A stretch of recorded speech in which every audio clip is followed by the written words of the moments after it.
Hello guys, welcome back to our channel.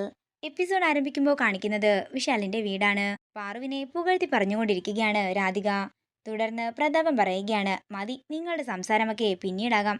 ഇങ്ങോട്ടേക്ക് കൊണ്ടുവന്നിരുന്നെങ്കിൽ നല്ലതായിരുന്നു. ഞങ്ങളൊക്കെ കാത്തു നിൽക്കാൻ തുടങ്ങിയിട്ടേ കുറെ നേരമായി. ഇത് കേൾക്കുന്ന പാറു ആരതി താലവുമായിട്ട് പ്രതാപന്റെ അടുത്തേക്ക് ചെല്ലുമ്പോൾ പ്രതാപൻ അത് തൊട്ടു തൊഴുന്നു. തുടർന്ന് വിശാലിന്റെ അടുക്കൽ ചെല്ലുമ്പോൾ വിശാലും അത് തൊട്ടു തൊഴുകയാണ്. തുടർന്ന് പാറു തിരിഞ്ഞു പോകാൻ ഒരുങ്ങുമ്പോൾ ജാസ്മിൻ ചോദിക്കുകയാണ്, അതെന്താ നീ എൻ്റെ അടുത്തേക്കൊന്നും ആരതി തട്ടവുമായിട്ട് വരില്ലേ? ഇത് കേൾക്കുന്ന ഗാർഗി ചോദിക്കുകയാണ്, അതിന് നീ എപ്പോഴാ പ്രാർത്ഥിക്കാനൊക്കെ തുടങ്ങിയത്? നിനക്ക് ഈ വക പരിപാടികളോടൊക്കെ വലിയ പുച്ഛമായിരുന്നല്ലോ. എന്നിട്ട് ഇപ്പൊ എന്തു പറ്റി? നീ എന്താ ഗാർഗി ഒരാളെ നന്നാകാനും സമ്മതിക്കില്ലേ? ഞാനേ പാർവതിയുടെ സ്പീച്ച് കേട്ട് മനം മാറിയ ആരതി കൊണ്ടുവരാൻ പറഞ്ഞത്. അവളെ പോലെ നല്ല കുട്ടിയാകാനാ ഇന്നു മുതൽ എന്റെ ശ്രമമെന്ന് ജാസ്മിൻ പറയുമ്പോ രാധിക ചോദിക്കുകയാണ്, പിന്നെ നീ എന്തിനാ അവിടെ നിൽക്കുന്നത്? ഇങ്ങോട്ടേക്ക് വന്നൂടെ? എന്താ നിന്നെ അവിടെ ആണി അടിച്ചു വെച്ചിരിക്കുകയാണോ എന്ന് രാധിക ചോദിക്കുമ്പോ ഒരു ഞെട്ടലോടെ താൻ വെച്ച ആണിയിലേക്ക് നോക്കുകയാണ് ജാസ്മിൻ. നല്ലൊരു ദിവസമായിട്ട് നിങ്ങൾ തമ്മിൽ വാക്തർക്കമൊന്നും വേണ്ട, ഞാൻ അങ്ങോട്ടേക്ക് വന്നോളാമെന്ന് പാറു പറയുന്നു. അങ്ങനെ പാറു ജാസ്മിന്റെ നേരെ നടന്നെടുക്കുമ്പോ ആ ആണിയെ ഞെട്ടലോടെ നോക്കുകയാണ് ശേഖർ. പാറു ആ ആണി ചവിട്ടാൻ ഒരുങ്ങുമ്പോഴേക്കും അങ്ങോട്ടേക്ക് ശേഖർ വന്ന് ആ ആണിയിൽ ചവിട്ടുകയാണ്. അയ്യോ അമ്മ എന്ന് പറഞ്ഞ് ശേഖർ നിലത്തേക്ക് വീഴാൻ ഒരുങ്ങുമ്പോ എല്ലാവരും ശേഖറിന്റെ അടുത്തേക്ക് ഓടിയെത്തുന്നു. ശേഖറിന്റെ കാലിൽ നിന്നും രക്തം വരുന്നത് കണ്ട് ഞെട്ടി നിൽക്കുകയാണ് എല്ലാവരും. എന്തു പറ്റിയെന്ന് പാറു ചോദിക്കുമ്പോ എന്റെ കാലിൽ എന്തോ തുളഞ്ഞു കയറിയെന്ന് ശേഖർ പറയുന്നു. തുടർന്ന് ജാസ്മിൻ ചോദിക്കുകയാണ്, ഇയാൾ എന്തിനാ ഇപ്പോ ഇങ്ങോട്ടേക്ക് വലിഞ്ഞു കയറി വന്നത്?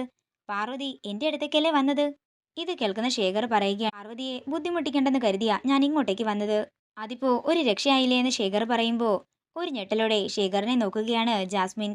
തുടർന്ന് രാധിക പറയുകയാണ്, ആദ്യം അയാളുടെ കാലില് എന്താ കുത്തിയതെന്ന് എല്ലാവരും നോക്ക്. അങ്ങനെ പാറുവും വിശാലും കൂടി ശേഖറിനെ സോഫയിലേക്ക് ഇരുത്തുമ്പോ അങ്ങോട്ടേക്ക് വരുന്ന ഗാർഗി ആ കാർപ്പറ്റിന്റെ അടിയിൽ നിന്നും ആണിയെടുക്കുകയാണ്. ആ കാഴ്ച കണ്ട് ഒരു ഞെട്ടലോടെ ജാസ്മിൻ നിൽക്കുമ്പോൾ സുശീലയ്ക്ക് കാര്യങ്ങളൊക്കെ മനസ്സിലാകുന്നു. തുടർന്ന് അത് കയ്യിലെടുത്തിട്ട് ഗാർഗി ചോദിക്കുകയാണ്, ഇത് അള്ളാണല്ലോ, പഴഞ്ചൻ പരിപാടി ഇവിടെ ആരാ ചെയ്തത്?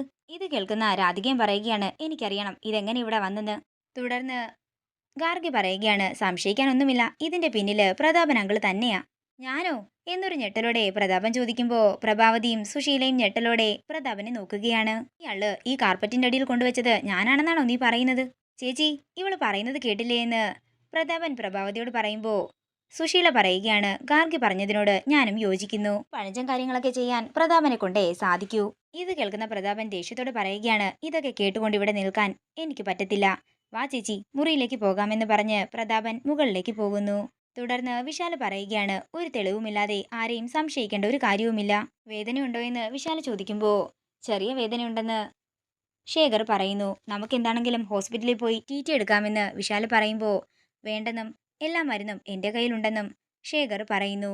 വിശാല് പറയുകയാണ്, എന്താണെങ്കിലും നന്ദിയുണ്ട്. ആ ആണി എന്റെ പാറുവിന്റെ കാലിലാ കുത്തേണ്ടിയിരുന്നത്. നിങ്ങള് എന്റെ പാറുവിനെ രക്ഷിച്ചു. ഇത് കേൾക്കുന്ന ശേഖർ പറയുകയാണ്, ഉദയനുരമ്മ രക്ഷിച്ചെന്ന് കരുതിയാ മതി. പിന്നെ ശേഖർ തന്റെ മുറിയിലേക്ക് പോവുകയാണ്. പിന്നീട് കാണിക്കുന്നത് എന്നോട് നിൽക്കുന്ന ജാസ്മിനെയാണ്. അതേസമയം സുശീല അങ്ങോട്ടേക്ക് ചെല്ലുകയാണ്. സുശീല ജാസ്മിനെ രൂക്ഷമായി നോക്കുമ്പോ ജാസ്മിൻ ചോദിക്കുകയാണ്, ആന്റി എന്താ എന്നെ ഇങ്ങനെ നോക്കുന്നത്? നിന്റെ പ്ലാനും എനിക്ക് മനസ്സിലായി, അത് ഫ്ലോപ്പ് ആയെന്നും മനസ്സിലായി.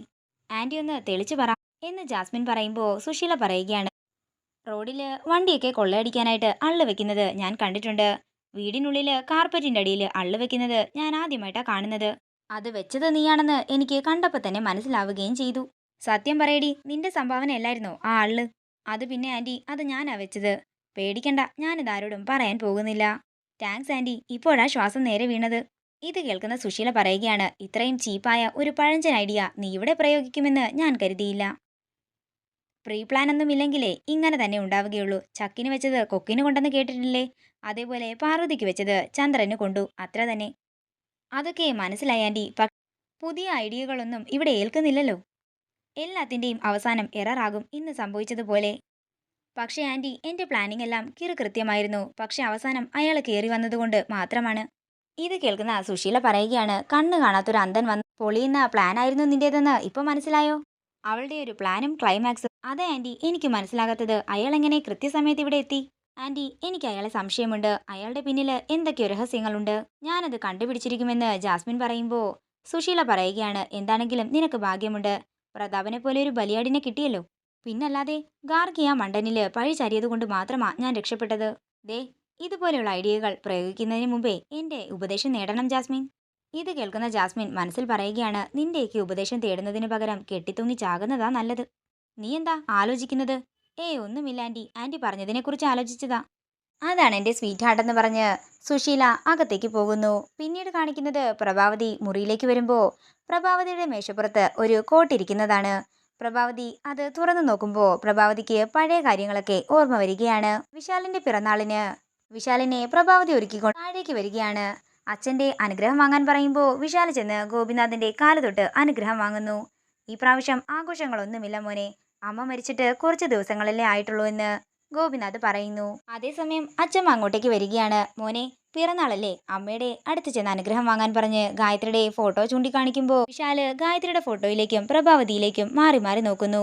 അതിനുശേഷം പ്രഭാവതിയുടെ കാല് തൊട്ട് അനുഗ്രഹം വാങ്ങുകയാണ്. ഇത് കാണുന്ന അച്ഛമ്മ ദേഷ്യത്തോട് ചോദിക്കുകയാണ്, വിശാൽ, നിന്നോട് നിന്റെ അമ്മയുടെ അനുഗ്രഹം വാങ്ങാൻ പറഞ്ഞപ്പോ നീ എന്തിനാ പ്രഭാവതിയുടെ കാല് തൊട്ട് വന്ദിക്കുന്നത് എന്ന് അച്ഛമ്മ ദേഷ്യത്തോട് ചോദിക്കുമ്പോൾ വിശാൽ പറയുകയാണ്, ആ ഫോട്ടോയിലുള്ളവരല്ല എൻ്റെ അമ്മ, ഈ നിൽക്കുന്നതാ എൻ്റെ അമ്മ. വിശാൽ, നീ എന്താ ഈ പറയുന്നത്? നിനക്കെന്താ ഭ്രാന്ത് പിടിച്ചോ? ഇത് കേൾക്കുന്ന പ്രഭാവതി പറയുകയാണ്, സാർ ടെൻഷൻ അടിക്കണ്ട, വിശാല് കൊച്ചുകുട്ടിയല്ലേ, ഞാൻ പറഞ്ഞ് മനസ്സിലാക്കിക്കോളാം. മോനെ വിശാൽ, അങ്ങനെയൊന്നും പറയാൻ പാടില്ല. അതാ മോൻ്റെ അമ്മ, ഞാൻ മോൻ്റെ വളർത്തമ്മ മാത്രമാണ്. ഇത് കേൾക്കുന്ന വിശാൽ പറയുകയാണ്, എന്നെ പറഞ്ഞു പറ്റിക്കുന്നവരോട് ഞാൻ ഒരിക്കലും ക്ഷമിക്കില്ല. എൻ്റെ അമ്മ വൈകിട്ട് വരാമെന്ന് പറഞ്ഞാ പോയത്, എന്നിട്ട് എന്നെ ഒന്ന് ഫോൺ പോലും ചെയ്തിട്ടില്ല. അങ്ങനെയുള്ളവരുടെ ആശീർവാദമൊന്നും എനിക്ക് വേണ്ട, എനിക്ക് ഈ അമ്മയുടെ അനുഗ്രഹം മാത്രം മതി. ഇതാ എൻ്റെ അമ്മയെന്ന് പറഞ്ഞ് വിശാല് പ്രഭാവതിയെ കെട്ടിപ്പിടിക്കുകയാണ്. ഇത് കാണുന്ന പ്രഭാവതിക്കും പ്രതാപനും സന്തോഷമാവുകയാണ്. തുടർന്ന് അച്ചമ്മ പറയുകയാണ്, മോനിഷ്ടപ്പെട്ട പായസം അച്ചമ്മ ഉണ്ടാക്കിയിട്ടുണ്ട്, വാ അച്ചമ്മ കോരിത്തരാം. ആര് തന്നാലും ഞാൻ കഴിക്കില്ല, എൻ്റെ ഈ അമ്മ തന്നാൽ മാത്രം ഞാൻ കഴിക്കത്തുള്ളെന്ന് വിശാല് പറയുമ്പോൾ പ്രഭാവതി വന്ന് ആ പായസം വിശാലിന് കൊടുക്കുകയാണ്. അങ്ങനെ തൻ്റെ വരുതിയിലാക്കിയ കാര്യമൊക്കെ പ്രഭാവതി ഓർക്കുകയാണ്. അതേസമയം പ്രതാപൻ അങ്ങോട്ടേക്ക് വരുന്നു. കുറച്ച് ദിവസമായിട്ട് ചേച്ചി ഭയങ്കര ചിന്തയിലാണല്ലോ, എന്താ കാര്യം? അപ്പോഴാണ് അവിടെ ഇരിക്കുന്ന വെള്ള ഷർട്ട് പ്രതാപൻ ശ്രദ്ധിക്കുന്നത്. ആഹാ, വിശാലിന്റെ പിറന്നാളിന് ഒരു ഷർട്ട് വാങ്ങണമെന്ന് കരുതിയിരിക്കുകയായിരുന്നു. ചേച്ചി എനിക്ക് വേണ്ടി എല്ലാം നേരത്തെ തന്നെ വാങ്ങിവെച്ചല്ലേ, എനിക്കിഷ്ടമായെന്ന് പ്രതാപൻ പറയുമ്പോൾ പ്രഭാവതി പറയുകയാണ്, നീ അതവിടെ വെച്ചേ. അതെന്താ ചേച്ചി, എനിക്കിടാനല്ലേ വാങ്ങിച്ചത്? നിനക്കിടാനല്ല, എൻ്റെ പുന്നാരമോൻ വിശാലിന് പിറന്നാളിനിടാൻ വേണ്ടിയാ ഞാനത് വാങ്ങിയത്. 24 മണിക്കൂർ വിശാലിനെ കുറ്റം പറയുകയും ചെയ്യും, എന്നിട്ടിപ്പോ അവന് പുതിയ ഷർട്ടും ചേച്ചി വാങ്ങിച്ചു വെച്ചിരിക്കുന്നു. ചേച്ചിക്ക് എന്താ പറ്റിയത്? ഇനി ആ പാർവതി എന്തെങ്കിലും കൂടോത്രം ചേച്ചിക്ക് തന്നോ? ആശകാലെ, വിപരീത ബുദ്ധിയെന്നല്ലേ, നിനക്ക് പെട്ടെന്ന് ചാകണമെങ്കിൽ നീ ആ ഷർട്ട് എടുത്ത് ധരിച്ചോ. ചേച്ചി എന്തൊക്കെ ഈ പറയുന്നതെന്ന് പ്രതാപൻ ചോദിക്കുമ്പോൾ പ്രഭാവതി പറയുകയാണ്, ആ ഷർട്ടില് ഒരുതരം കെമിക്കൽ സ്പ്രേ ചെയ്തിട്ടുണ്ട്. വിശാലിന്റെ പിറന്നാളിന് ആരെങ്കിലും മെഴുകുതിരി കത്തിച്ചാൽ അതോടെ വിശാൽ കത്തിച്ചാമ്പലാകും. ചുരുക്കി പറഞ്ഞാൽ ഈ ബർത്ത്ഡേ അവന്റെ ഡെത്ത് ഡേ ആണല്ലേ എന്ന് പ്രതാപൻ ചോദിക്കുമ്പോൾ ചിരിച്ചുകൊണ്ട് നിൽക്കുകയാണ് പ്രഭാവതി. ഷർട്ട് എനിക്ക് വേണ്ട ചേച്ചി, അവന് തന്നെ കൊടുത്തേക്ക്, അവൻ കത്തിയിരിക്കുന്നത് കാണാൻ എനിക്ക് കൊതിയാകുന്നു. അല്ല ചേച്ചി എന്താ പെട്ടെന്ന് വിശാലിനെ തട്ടുന്ന കാര്യമൊക്കെ പറയുന്നതെന്ന് പ്രതാപൻ ചോദിക്കുമ്പോൾ പ്രഭാവതി പറയുകയാണ്, ഞാൻ കുറച്ച് ദിവസമായി വാച്ച് ചെയ്യുന്നുണ്ടായിരുന്നു. എനിക്ക് ഇഷ്ടമില്ലാത്ത കാര്യങ്ങൾ ചെയ്യാനാ അവന് താല്പര്യം. ഞാൻ മറക്കാൻ ആഗ്രഹിക്കുന്ന എൻ്റെ ഹിസ്റ്ററിയെല്ലാം അവൻ കുത്തിപ്പൊക്കിക്കൊണ്ട് വരുന്നുണ്ട്.